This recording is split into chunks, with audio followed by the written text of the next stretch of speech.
নব্য মোস্তাক যদি আমি কোনোদিন চিন্তা করি, আমার সাদৃশ্যের চেহারাটা মনের মধ্যে আসে। নাহিদ যে আহ্বান জানিয়েছেন আমি এটা সাপোর্ট করি। যেই কজ আপনি নিজে ধারণ করেন, যেই যেই যে কারণে আপনি জাতির কাঁধে এগুলো দিতে চান, সেটা যখন এই সংসদ মানতে চায় না বা পূরণ করতে চায় না, বাতিল করতে চায়, তাহলে আপনি তো দেশের নাগরিক হিসাবে জনসমক্ষের কাছে, জনতার কাছে আসেন, জনতাকে বলেন যে কেন আপনি মানবেন না, জনতাকে বুঝান সেটা। এবং তবে এসএসএফ নিয়ে আসেন না, আপনি যে এসএসএফ পান বা যেটা বাটপাড়ি করে শেষ বেলায় নিজেকে ভিআইপি ডিক্লেয়ার করে আপনি নিয়ে নিয়েছেন, সেটা ছাড়া আসেন, তখন দেখবেন জনগণ আপনাকে কেমন করে আর কি, সমাদর করে। তখন বোঝা যাবে যে আপনি যেটা চাচ্ছেন সেটা জনগণ চায় কিনা। তো আমি মনে করি যে তাদের আসা উচিত, এবং নাহিদের এটাকে আমি সমর্থন করি। নব্য মোস্তাক যদি আমি কোনোদিন চিন্তা করি, আমার সাদৃশ্যের চেহারাটা মনের মধ্যে আসে।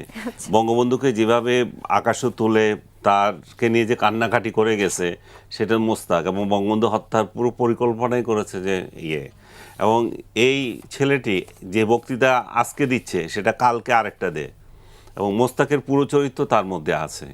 এবং সে কিন্তু তথ্য প্রমাণও দেওয়ার চেষ্টা করে। না, দিতে পারে, তথ্য প্রমাণ তো আছে, তার তথ্য প্রমাণ তো যখন সে যার পক্ষে যাবে তখন তথ্য প্রমাণের তো অভাব হবে না।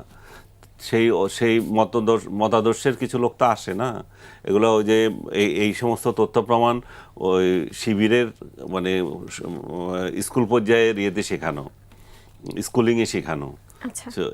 এগুলো সে শিখবে, এবং যখন দরকার হবে, ক্ষমতায় যে আছে, যখন শেখ হাসিনা ক্ষমতায় ছিল যখন তাকে বঙ্গবন্ধু করে মুখের ফানা তুলতে হয়েছে, আর যখন শেখ হাসিনা ক্ষমতায় নাই, তখন তার বঙ্গবন্ধু এবং বাংলাদেশ মুক্তিযুদ্ধ নিয়ে তাদের ন্যারেটিভ চেঞ্জ হয়ে যাবে, সেটাই স্বাভাবিক। গণভোটের রায়কে কেন্দ্র করে সরকার এবং বিরোধী দল দ্বিমুখী হয়ে আছে, এ বিষয়ে আপনার কোনো মতামত আছে কি, যে কেন তারা দ্বিমুখী হয়ে আছে, কেন তারা এক হতে পারছে না? এক হতে পারছে না তাদের স্বার্থে, প্রধান স্বার্থ হচ্ছে যে এখানে সংখ্যানুপাতে এমপি নির্বাচনের যে বিষয়টা, সেটা কি ভোটের অনুপাতে হবে না এমপির অনুপাতে হবে, এটা একটা প্রধান স্বার্থ, এটা তারা প্রকাশ্য করছে না। বিএনপি আওয়ামী লীগের মধ্যে এটা বড় একটা দ্বন্দ্ব। আর যে বাকিগুলো আছে এগুলো খুচরা খাসরা বিষয়, কিন্তু আমি মনে করি যে তাদের লক্ষ্যবস্তুতে যাওয়ার ক্ষেত্রে কোনো বাধা এখানে দেখছি না। কারণ আপনার গণভোট বাস্তবায়নের যে বিষয়টা, গণভোট মানে কি, গণভোট তো কোথা থেকে আসলো, গণভোটটা হয়েছে কিসের ভিত্তিতে, এটা তো জুলাই সনদের ভিত্তিতে হয়েছে। জুলাই সনদে যা আছে এটা বাস্তবায়ন করতে চায় রাজনৈতিক দলগুলো, আপনি সেটা সমর্থন করেন কি করেন না, এটাই তো গণভোট, নাকি অন্য কিছু আছে গণভোট? বাংলাদেশের নাম অন্য একটা চেঞ্জ হবে, হ্যাঁ না, এগুলো অন্য তো কোনো সাবজেক্ট নাই এখানে। না, কথাটা শুনেন, এখানে তো কোনো অন্য সাবজেক্ট নাই, সাবজেক্ট তো জুলাই সনদই আছে। জুলাই সনদ বাস্তবায়ন প্রশ্নে গণভোটটা হয়েছে। তো এখন জুলাই সনদ বাস্তবায়নের ক্ষেত্রে জুলাই সনদের মধ্যে কি আছে, জুলাই সনদের মধ্যে যে সমস্ত ক্লজগুলো আছে, সেখানে বিএনপি এই জিনিসগুলো আমি বাস্তবায়ন করতে চাই তার মতো করে। এখানে আমার নোট অফ ডিসেন্ট আছে, এটা পড়বো না, এটা করবো না, এটা করবো, এটা এইভাবে করা আছে। জামাত এক ধরনের চেয়েছে, এনসিপি চেয়েছে এক ধরনের, তাদের আরও ABCD জামাত যতগুলো আছে সেগুলো এক ধরনের চেয়েছে। তো বিএনপি যেটা চেয়েছে সেটার ভিত্তিতেই তো সে করবে, সে তো জুলাই সনদেরই বাস্তবায়ন করছে।